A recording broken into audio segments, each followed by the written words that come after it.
जय श्री कृष्ण, राधे राधे।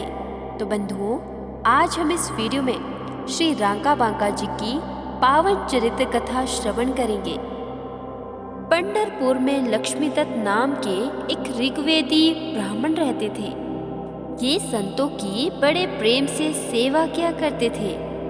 एक बार इनके यहाँ साक्षात नारायण संत रूप से पधारे और आशीर्वाद दे गए कि तुम्हारे यहाँ एक परम विरक्त भगवत भक्त पुत्र होगा।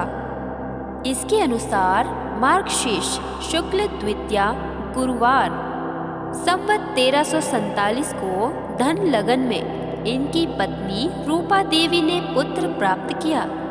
यही इनके पुत्र महाभागवत रांका जी हुए।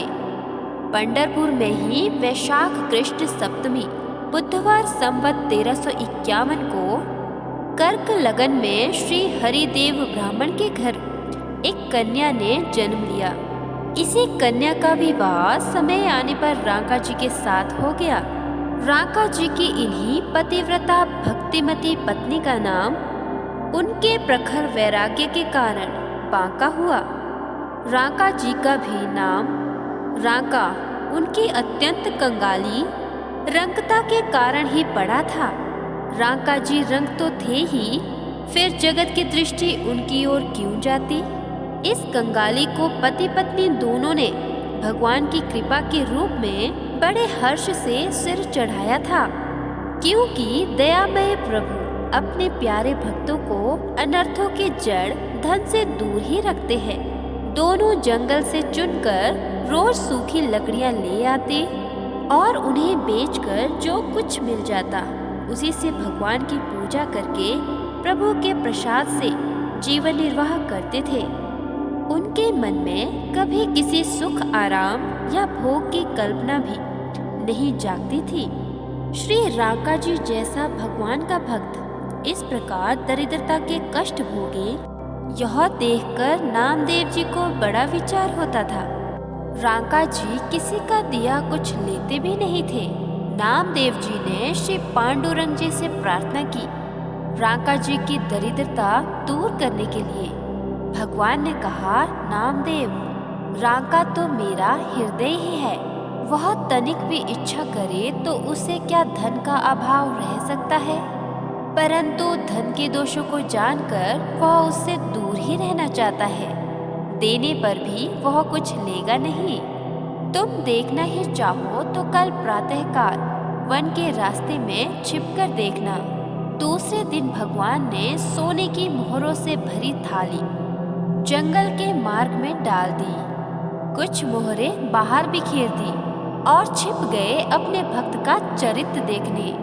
रांका जी नित्य के भांति भगवान नाम कीर्तन करते चले आ रहे थे। उनकी पत्नी कुछ पीछे थी। मार्ग में मोहरों की थैली देखकर पहले तो आगे जाने लगे, पर फिर कुछ सोचकर वहीं ठहर गए और हाथों में धूल लेकर थैली और मोहरों को ढकने लगे। इतने में उनकी पत्नी समीप आ गई। उन्होंने पूछा, आप यहाँ क्या ढूंढ रहे हैं? रांका जी ने उत्तर नहीं दिया। दोबारा पूछने पर बोले, यहाँ सोने की मोहरों से भरी थैली पड़ी है। मैंने सोचा कि तुम पीछे आ रही हो, कहीं सोना देखकर तुम्हारे मन में लोभ न आ जाए, इसलिए इसे धूल से ढक देता हूँ। धन का लोभ मन में आ जाए तो फिर भगवान का भजन नहीं होता। पत्नी यह बात सुनकर हंस पड़ी और बोली, स्वामी, सोना भी तो मिट्टी ही है, आप धूल से धूल क्यों ढक रहे हैं? रांका जी झट उठ खड़े हुए। पत्नी की बात सुनकर प्रसन्न होकर बोले, तुम धन्य हो, तुम्हारा ही वैराग्य बांका है। मेरी बुद्धि में तो सोने और मिट्टी में भेद भरा है। तुम मुझसे बहुत आगे बढ़ गई हो। नामदेव जी रांका बांका का यह वैराग्य देखकर भगवान से बोले, प्रभु, जिस पर आपकी कृपा दृष्टि होती है उसे तो आपके सिवा त्रिभुवन का राज्य भी नहीं सुहाता। जिसे अमृत का स्वाद मिल गया वह भला सड़े गुड़ की ओर क्यों देखने लगा? ये दंपति धन्य है। भगवान श्री नामदेव जी से बोले, देखो हमारी बात सत्य हुई। ये दोनों धन के प्रति कितने निष्प्रिय है। भगवान की जीत हुई, श्री नामदेव जी हार गए। फिर भगवान ने एक और बात कही कि यदि तुम्हारे मन में विशेष परिताप है कि श्री रांका बांका की सहायता करनी ही चाहिए, तो चलो इनके लिए लकड़ी बटोरे। भगवान ने उस दिन रांका बांका के लिए जंगल की सारी सूखी लकड़ियां गट्ठे बांध बांध कर एकत्र कर दी। दंपति ने देखा कि वन में तो आज कहीं लकड़ियां ही नहीं दिखती। गट्ठे बांध कर रखी लकड़ियां उन्होंने किसी दूसरे की समझी। दूसरे की वस्तु की ओर आंख उठाना तो पाप है। दोनों खाली हाथ लौट आए। रांका जी ने कहा, देखो सोने को देखने का ही यह फल है कि आज उपवास करना पड़ा। उसे छू लेते तो पता नहीं कितना कष्ट मिलता। अपने भक्त की यह निष्ठा देखकर भगवान प्रकट हो गए। दंपति उन सर्वेश्वर के दर्शन करके उनके चरणों में गिर पड़े। श्री रांका बांका जी श्री ठाकुर जी को घर लिवा लाए।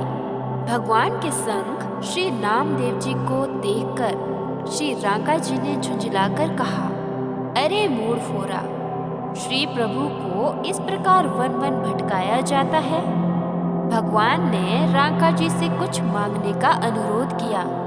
तब वे हाथ जोड़कर प्रार्थना करने लगे कि मुझे आपकी कृपा के सिवा और कुछ नहीं चाहिए। तब श्री नामदेव जी ने हाथ जोड़कर इनसे कहा कि अच्छा, और कुछ नहीं तो प्रभु का रुख रखने के लिए प्रभु का एक प्रसादी वस्त्र ही शरीर पर धारण कर लीजिए। यद्यपि इतने से भी श्री रांका बांका जी को लगा कि मेरे सिर पर भारी बोझ पड़ गया, परंतु उन्होंने भक्त और भगवान की रुचि रखने के लिए वस्त्र मात्र स्वीकार कर लिया। 101 वर्ष इस पृथ्वी पर रहकर रांका जी वैशाख शुक्ल पूर्णिमा संवत 1452 को अपनी पत्नी बांका जी के साथ परम धाम चले गए। तो बंधुओं, ये था श्री रांका बांका जी का पावन चरित्र कथा। वीडियो पसंद आई हो तो वीडियो को लाइक कर दीजिएगा। चैनल पर नए हो तो चैनल को सब्सक्राइब कर दीजिएगा। मिलेंगे अगली वीडियो के साथ, तब तक के लिए राधे राधे।